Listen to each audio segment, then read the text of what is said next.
Hello दोस्तों, स्वागत है आप सबका आपके अपने केयर्स स्टडी चैनल पर।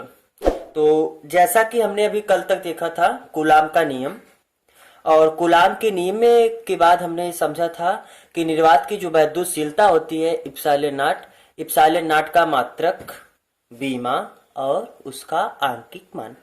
हमने कहा था कि हम कुछ क्वेश्चंस करेंगे कल, बट हम ये सोच रहे हैं कि क्वेश्चन जो आपका है, जब क्वेश्चन का सीरीज पूरा मतलब चैप्टर ये पार्ट 1 खत्म हो जाएगा, चैप्टर 1 पूरा जब खत्म हो जाएगा तो हम पूरा क्वेश्चन पूरे चैप्टर का क्वेश्चन एक ही साथ अच्छे से 2-3 वीडियो में अपना करेंगे।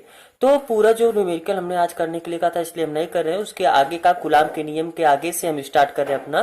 ठीक है, तो कूलाम के नियम के आगे से क्या है, वैद्युत क्षेत्र, क्योंकि आपका चैप्टर का नाम ही क्या है, वैद्युत आवेश तथा क्षेत्र। तो हमने अभी आवेश के बारे में देख लिया, आवेश से संबंधित हल्का फुल्का जो जानकारी था हमने कर लिया। अब आइए वैद्युत क्षेत्र के बारे में हम बात करते हैं। देखिए वैद्युत क्षेत्र क्या होता है थोड़ा समझिए।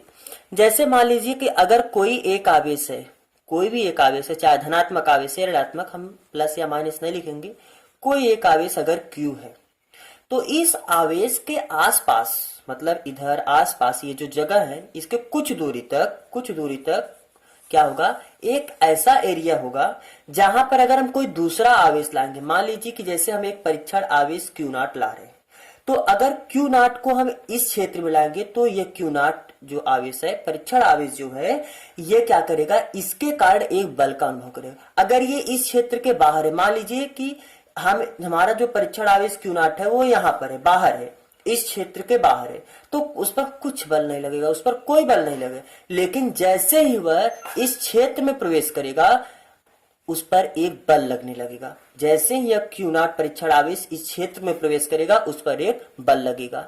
तो क्षेत्र, हम क्या बोले हैं, क्षेत्र के बाहर है तो बल नहीं लग रहा है, क्षेत्र में प्रवेश कर रहा है तो बल लग रहा है। तो किसी आवेश के आसपास का वह क्षेत्र जहां पर कोई दूसरा आवेश अगर आप लाएंगे तो वह दूसरा जो आवेश आप ला रहे हैं वो एक बल का अनुभव करे, अर्थात इस आवेश के कारण जो दूसरा परीक्षण आवेश ला रहे हैं उस पर एक बल लगे।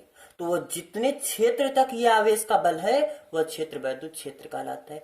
जैसा है किसी आवेश के आसपास का वह क्षेत्र जहां पर कोई दूसरा परीक्षण आवेश लाने पर वह एक बल का अनुभव करता है, वह वैद्युत क्षेत्र कहलाता है। तो आपको वैद्युत क्षेत्र समझ में आ गया होगा।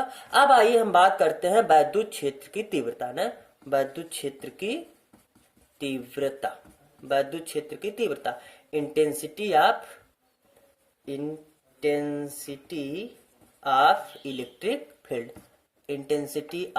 Electric field. अच्छा, वैद्युत क्षेत्र की तीव्रता क्या होता है? देखिए वैद्युत क्षेत्र की तीव्रता वैद्युत क्षेत्र से ही आप संबंधित करिए। क्या होता है वैद्युत क्षेत्र की तीव्रता? कि अभी तो हम जान रहे हैं कि आवेश के आसपास एक बल लगेगा, आवेश के आसपास कुछ ऐसा एरिया होगा जहां पर आप दूसरा आवेश लाएंगे तो उस पर बल लगेगा। लेकिन वह बल कितना लग रहा है या उस बल का उस आवेश से कितना अनुपात है, यह हमको वैद्युत क्षेत्र की तीव्रता बताता है। तो वैद्युत क्षेत्र की तीव्रता को हम किससे प्रदर्शित करते हैं? ई से न वैद्युत क्षेत्र की तीव्रता को हम किससे प्रदर्शित करते हैं? ई से। और ई क्या होता है हम क्या बताएं, ध्यान से सुनिए, वैद्युत क्षेत्र की तीव्रता को समझिए। किसी परीक्षण आवेश पर लगने वाला बल, या ऐसे समझ लीजिए वैद्युत क्षेत्र की तीव्रता कि किसी आवेश के कारण जो वैद्युत क्षेत्र होता है उस वैद्युत क्षेत्र के किसी बिंदु पर, मान लीजिए कि इस बिंदु पर हम एक परीक्षण आवेश Q0 ला रहे हैं, इस वैद्युत क्षेत्र के अंदर कोई एक बिंदु है, मान लीजिए ये बिंदु ए है, बी, कुछ बिंदु मान लीजिए, इस बिंदु पर अगर हम कोई परीक्षण आवेश Q0 ला रहे हैं तो इस परीक्षण आवेश पर जो इस आवेश के कारण बल लगेगा वो बल, और ये जो जिस आवेश पर बल लग रहा है उस आवेश के अनुपात को ही हम वैद्युत क्षेत्र की तीव्रता कहते हैं।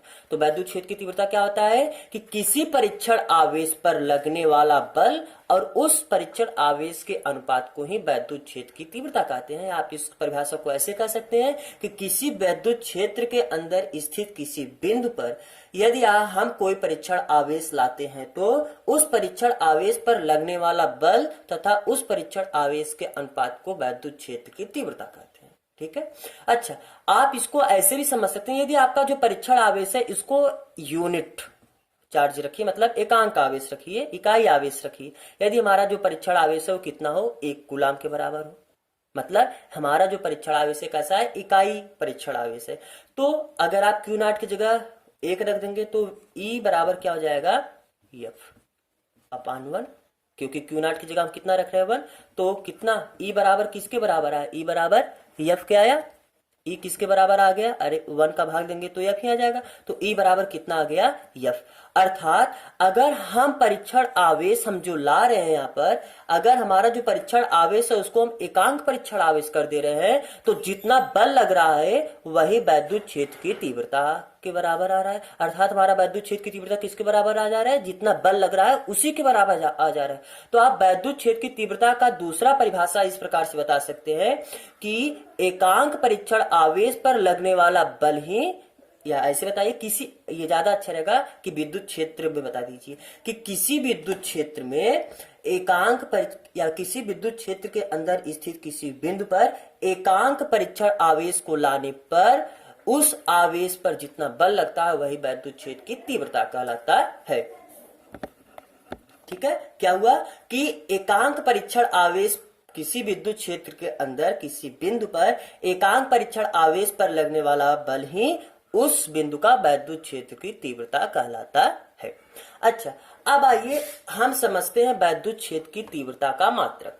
आपका ये जो वैद्युत क्षेत्र की तीव्रता ई है, इसका मात्रक, ई का मात्रक। अच्छा, उससे पहले आप ये समझ लीजिए कि आपका जो वैद्युत क्षेत्र की तीव्रता है कैसी राशि है, एक सदिश राशि है। इसके पास क्या होता है, अपना एक दिशा होता है। विद्युत क्षेत्र की तीव्रता को बताने के लिए कितना इसका परिमाण है वो भी बताना पड़ेगा और साथ साथ इसको हमको दिशा बताना पड़ेगा। इसीलिए देखिए इसके ऊपर हमने एक साइन का प्रयोग किया, ये एक तीर के चिन्ह का प्रयोग किया है ना, क्योंकि जो सदिश राशियां उसको एक उसके ऊपर एक तीर का चिन्ह भी लगाया जाता है। तो विद्युत क्षेत्र की तीव्रता या ये कैसी राशि है, एक सदिश राशि है। तो आइए अब देखते हैं कि विद्युत क्षेत्र का मात्रक है। अभी हमने फार्मूला क्या देखा, वेक्टर ई बराबर एफ अपान क्यू, यह बल भी एक सदिश राशि होती है। अच्छा, तो अगर हमको ई का मात्रक चाहिए, इसका मतलब हम एफ का मात्रक लिखेंगे बटे क्यू का मात्रक। एफ का मात्रक क्या होता है, एफ क्या है, बल, बल का मात्रक कितना होगा, न्यूटन। और क्यू क्या है, ये एक आवेश है, परीक्षण आवेश है, आवेश ही तो है। परीक्षण आवेश हम इसलिए करें क्योंकि इसी पर हम परीक्षण कर रहे हैं कि कितना बल लग रहा है, कितना वो, तो जिस पर परीक्षण कर रहे हैं उसको हम नाम दे रहे हैं परीक्षण आवेश। परीक्षण आवेश कुछ अलग नहीं, वो आवेश ही है, बस इस पे हम थोड़ा अपना परीक्षण कर रहे हैं, इसलिए इसको हम क्या करें, परीक्षण आवेश। तो आवेश ही है ना, आवेश का मात्रक क्या होता है, कूलाम। आवेश का मात्रक क्या होता है, कूलाम। तो वैद्युत क्षेत्र का जो मात्रक हुआ, ई का जो मात्रक हुआ, न्यूटन प्रति कूलाम। अच्छा, इसका एक मात्रक और होता है वोल्ट पर मीटर। क्या होता है, वोल्ट पर मीटर। लेकिन ये अभी जब आप विभव वाला चैप्टर पढ़ेंगे तो उसमें एक टॉपिक है विभव प्रवणता, तब उसमें हम देखेंगे कि यह मात्रक कैसे आता है। अभी आप इतना याद रखिए, यही एक मात्रक याद रखिए, न्यूटन प्रति कूलाम। तो विद्युत क्षेत्र का क्या कौन सा मात्रक होता है, न्यूटन प्रति कूलाम। अच्छा, अगर विद्युत क्षेत्र का हमको विमीय सूत्र चाहिए, विमीय सूत्र, तो विमीय सूत्र कितना होगा, कैसे हम निकालेंगे, ये बताइए। एफ का विमीय सूत्र, अभी हमने कल के जब कूलाम का नियम हमने बताया था तो उसमें कुल विमीय सूत्र इप्सिलॉन नॉट का जब विमीय सूत्र हम निकाल रहे थे तो हम ये देखे थे ना विमीय सूत्र उस बल का, तो हम वहां पर बल का विमीय सूत्र देखे थे। तो आइए यहाँ पर तो बल का विमीय सूत्र कितना आया था, यम यल टी का पावर -2, यही तो आया था एफ का विमीय सूत्र। अच्छा, क्यू का विमीय सूत्र हमने पहले लेक्चर में ही देखा था और कल भी हमने ये देखा था, बात किया था एक बार। या क्यू का विमीय सूत्र कितना होता है, 80। तो यम का पावर तो 1 ही है, यल और नहीं है तो यल का पावर भी 1 ही है। टी ये 1 है, ऊपर जाएगा -1 हो जाएगा, -2 पहले से था और ऊपर जाएगा -1 और हो जाएगा तो -3, मतलब टी का पावर -3 और ए ऊपर जाएगा तो ए का पावर -1। तो यम यल टी का पावर -3 ए का पावर -1 हमारे ये विमीय सूत्र हो गया किसका, विद्युत क्षेत्र का। ठीक है, विद्युत क्षेत्र की तीव्रता का। अच्छा, अब हम विद्युत क्षेत्र का मात्रक भी देख लिए, विद्युत क्षेत्र का विमीय सूत्र भी देख लिए विद्युत क्षेत्र की तीव्रता का, और हम ये जान लिए कि कैसा राशि, एक सदिश राशि है। विद्युत क्षेत्र की तीव्रता कैसी राशि है, सदिश राशि है। और हमने विद्युत क्षेत्र का परिभाषा, विद्युत क्षेत्र की तीव्रता का परिभाषा भी जान लिया। अच्छा, इस पे न्यूमेरिकल और अच्छा न्यूमेरिकल इस पे लगता है। अभी आप जब हम न्यूमेरिकल वाला पार्ट करेंगे तो उसमें आपको दिखाएंगे कि एक तेल का बोध रहेगा, उसको हम किस प्रकार एक विद्युत क्षेत्र में रखें कि वो संतुलन में रहे। तब उसमें ऐसा क्वेश्चन अच्छा है, पूछता है क्वेश्चन ना, तो उसमें ये वाला फार्मूला आपका लगेगा, E बराबर एफ पार्ट क्यू नॉट। मतलब जो विद्युत क्षेत्र की तीव्रता होता है किसी परीक्षण आवेश पर लगने वाले बल तथा उस आवेश के अनुपात को कहते हैं। जैसे कभी दे देगा कि किसी एक विद्युत क्षेत्र में 2 कूलाम आवेश पर 5 न्यूटन का बल लग रहा है या 6 न्यूटन का बल लग रहा है। तो बताइए उस बिंदु पर विद्युत क्षेत्र की तीव्रता कितना होगा। तो विद्युत क्षेत्र की तीव्रता E बराबर फार्मूला क्या होता है, एफ अपान क्यू नॉट। तो एफ कितना लग रहा है, एफ मतलब बल कितना है 6 न्यूटन का, और क्यू मतलब परीक्षण आवेश है, आवेश कितना दिया है 2 कूलाम का, तो कितना हो गया 2×6 मतलब 3 और न्यूटन प्रति कूलाम, 3 न्यूटन प्रति कूलाम, ये आपका आंसर होगा। तो देखेंगे ये सब ना क्वेश्चन। अच्छा अब आइए, हमने ये देख लिया थोड़ा सा। अब अगर कोई एक आवेश है, अभी हमने जान लिया कि अगर कोई आवेश होगा तो उसके आसपास क्या होगा, विद्युत क्षेत्र होगा। उस आवेश के आसपास क्या होगा, विद्युत क्षेत्र होगा। आइए हम देखते हैं कि किसी एक आवेश के कारण, मान लीजिए कि 2 मीटर की दूरी पर, देखिए अगर ये आवेश है इसके कारण 2 मीटर दूरी पर, या मान लीजिए यहां पर 2 मीटर की दूरी पर कुछ विद्युत क्षेत्र की तीव्रता होगा, या 3 मीटर की दूरी, तो हम देखते हैं कि किसी एक आवेश के कारण चाहे जितने मीटर की दूरी पर, अब आर मीटर हम जनरली मान ले रहे हैं कि आर मीटर दूरी पर विद्युत क्षेत्र की तीव्रता कितना होगा। तो हमारा हेडिंग क्या है कि एक आवेश के कारण या आवेश के कारण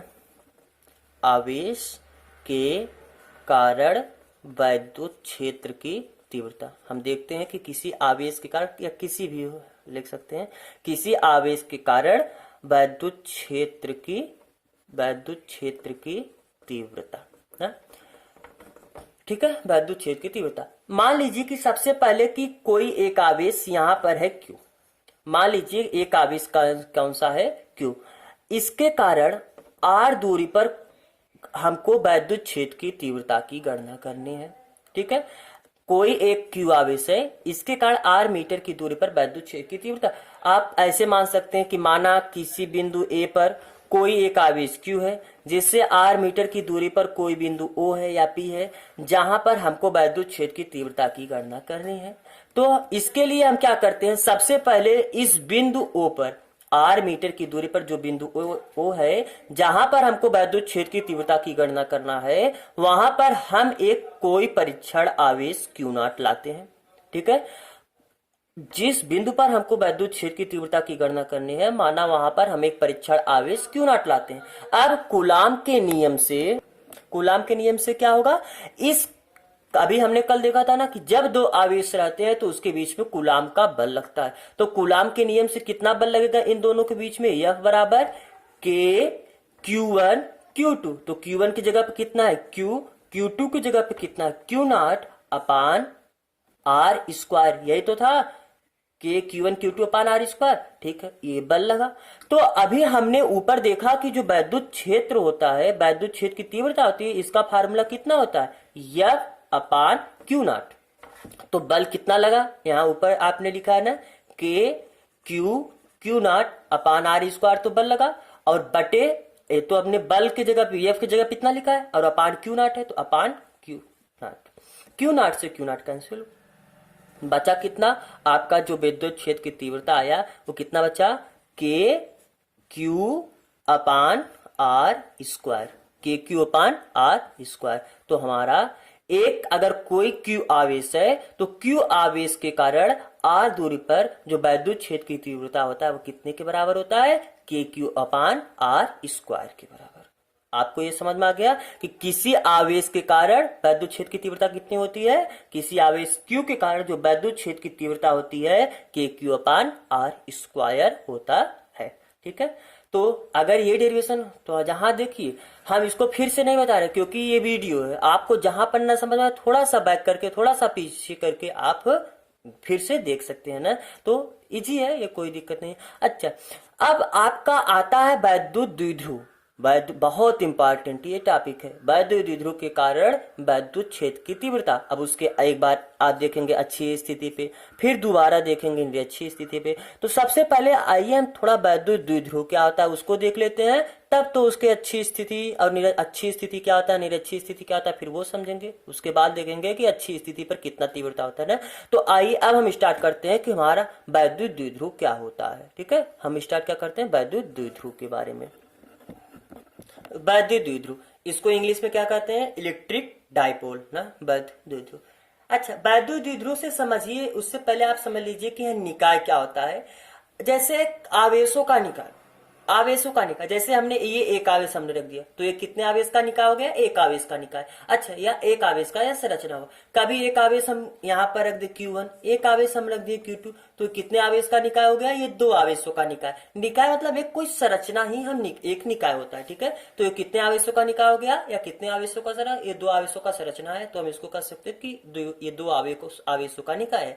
तो हम कभी कभी कहेगा कि एक त्रिभुज, एक ऐसे निकाय का निर्माण करते हैं, दो त्रिभुजाकार है, इसका मतलब तीन आवेश यहाँ पर Q1, Q2, Q3, तीन आवेश तीनों शीर्ष पर रख के एक त्रिभुजाकार निकाय का निर्माण कर रहे हैं। तो ये कैसा निकाय हो गया, तीन आवेशों का ये निकाय। तो निकाय का मतलब क्या होता है, एक संरचना, बस ये आप समझिए। तो कभी कभी थोड़ा थोड़ा कहीं कहीं इसका प्रयोग मिलेगा, निकाय निकाय वर्ड का यूज किया गया जाता है, पेपर में भी यूज किया जाता है निकाय संरचना, तो इसलिए हम निकाय और संरचना आपको बता दी। अच्छा, तो वैद्युत द्विध्रुव क्या होता है, देखिए जब आप परिमाण में समान किंतु प्रकृति में विपरीत दो आवेश को एक दूसरे से अल्पतम दूरी पर या बहुत अल्प दूरी पर, बहुत कम दूरी पर रखते हैं, तो जो निकाय आपको मिलता है उसी को बोला जाता है वैद्युत द्विध्रुव। नहीं समझ आया ना, क्या करें, हम ही करें कि परिमाण में समान, मतलब अगर ये आवेश Q है तो एक और आवेश जो दूसरा इससे कुछ दूरी पर रख रहे हैं वो कितना होगा, वो भी Q ही होगा।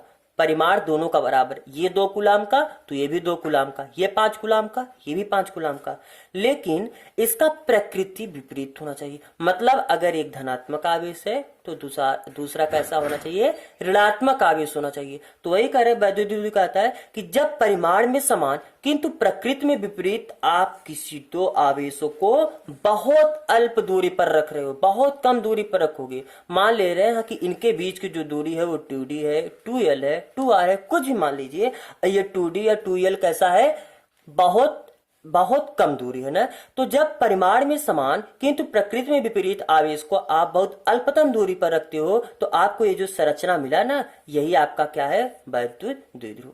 तो वैद्युत द्विध्रुव क्या होता है, एक ऐसी संरचना जिसमें परिमाण में समान किंतु प्रकृति में विपरीत दो आवेशों को अल्पतम दूरी में रखा जाता है। अच्छा, अब आता है वैद्युत द्विध्रुव का आघूर्ण।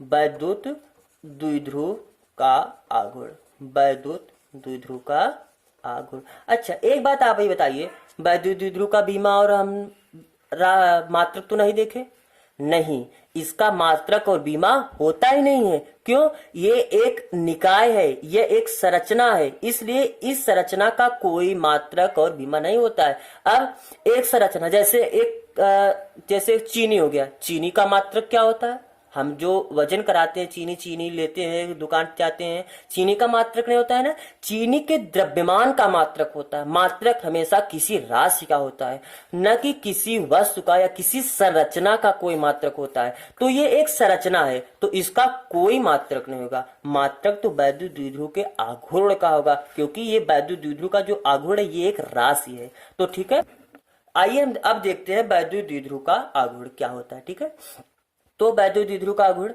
इसमें क्या होता है, इसको हम जो वैद्युत द्विध्रुव का आघूर्ण है इसको हम P से प्रदर्शित करते हैं। किससे प्रदर्शित करते हैं, P से। अब वैद्युत द्विध्रुव का आघूर्ण जो P है इसको हम किससे प्रदर्शित करते हैं, P। ये क्या होता है कि वैद्युत द्विध्रुव में जो दोनों आवेश हैं उन दोनों आवेशों में से किसी एक आवेश, चाहे आप दोनों आवेश, इसका भी परिमाण Q है, इसका भी परिमाण Q है, तो वैद्युत द्विध्रुव में जो प्रयुक्त आवेश है उनमें किसी आवेश के परिमाण और उसके बीच की दूरी के गुणनफल को ही, मतलब उसके बीच का दूरी कितना मारे, 2D, आप 2L मान सकते हैं, आप 2R मान सकते हैं, कुछ भी मान सकते हैं आप। तो वैद्युत द्विध्रुव में प्रयुक्त किसी भी आवेश के परिमाण तथा उसके बीच की दूरी के गुणनफल को ही वैद्युत द्विध्रुव का आघूर्ण कहते हैं। तो आपको वैद्युत द्विध्रुव का आघूर्ण समझ में आया। वैद्युत द्विध्रुव का आघूर्ण क्या होता है कि वैद्युत द्विध्रुव में प्रयुक्त किसी भी आवेश के परिमाण तथा उसके बीच की दूरी के गुणनफल को ही वैद्युत द्विध्रुव का आघूर्ण कहते हैं। और यह भी कैसी एक राशि है, यह भी एक सदिश राशि है। ये भी कैसी राशि है, एक सदिश राशि है। अच्छा, सदिश राशि है तो इसका दिशा होगा, इसका दिशा किधर से होगा, देखिए जो माइनस आवेश है माइनस से प्लस की ओर, जो वैद्युत द्विध्रुव में हमारा दोनों आवेश लगा हुआ है, फिर से वो स्ट्रक्चर उसी में बहुत बार बार हो गया, नया स्ट्रक्चर बनाते हैं। आपका ये माइनस क्यू प्लस क्यू आवेश वाला, इसके बीच की दूरी कितना है 2d। आपका ये क्या हो गया, एक वैद्युत द्विध्रुव हो गया। तो वैद्युत द्विध्रुव का आघूर्ण हमने बताया क्या होता है कि वैद्युत द्विध्रुव में प्रयुक्त किसी भी आवेश के परिमाण तथा उन दोनों आवेशों के बीच की दूरी के गुणनफल को वैद्युत द्विध्रुव का आघूर्ण कहते हैं, मतलब P बराबर Q इंटू 2d।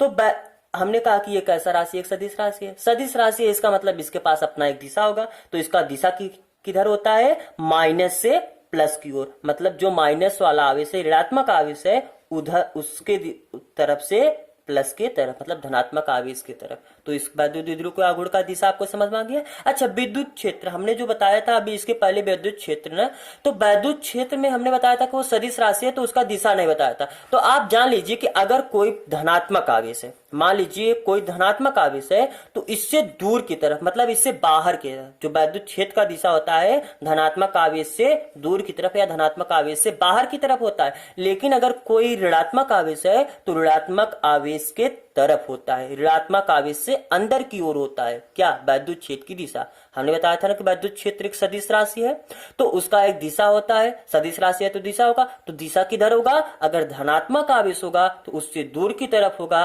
उससे बाहर की तरफ होगा, और अगर ऋणात्मक आवेश है तो उसके अंदर होगा या उसके तरफ होगा, और हमेशा उसके लंबवत होता है। ठीक है, आवेश किसी पृष्ठ के हमेशा लंबवत, चाहे बाहर की तरफ हो चाहे अंदर की तरफ हो, लेकिन हमेशा पृष्ठ पर लंबवत रहेगा। तो ये तो हुआ वैद्युत क्षेत्र का दिशा।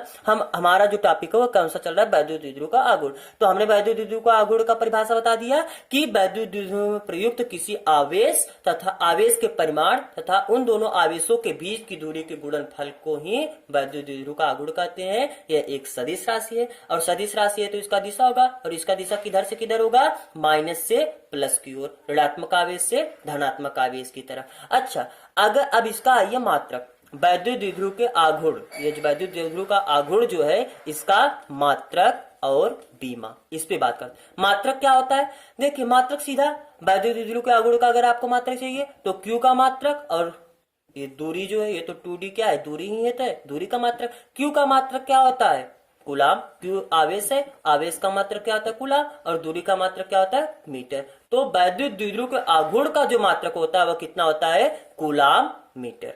अच्छा, इसका अगर विमीय सूत्र आपको चाहिए, विमीय सूत्र, तो विमीय सूत्र कूलाम का, कूलाम देखिए Q का विमीय सूत्र अभी बताया फिर से ना, AT।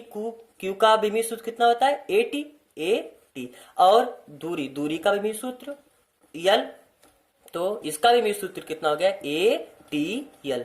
तो वैद्युत द्विध्रुव के आघूर्ण का जो विमीय सूत्र हुआ क्या हुआ, ATL। ठीक है, तो आज के लिए बस इतना ही। अब कल आगे हम देखेंगे कि वैद्युत द्विध्रुव के अच्छी स्थिति पर कितना होता है वैद्युत क्षेत्र की तीव्रता, अच्छी स्थिति पर कितना होता है वैद्युत क्षेत्र की तीव्रता। ठीक है, तो अगर आपको हमारा वीडियो पसंद आया हो तो प्लीज वीडियो को लाइक और अपने फ्रेंड्स के साथ शेयर करिएगा। प्लीज चैनल को सब्सक्राइब करिएगा, और चैनल का लिंक अपने फ्रेंड्स के साथ शेयर करिए। ठीक है, धन्यवाद।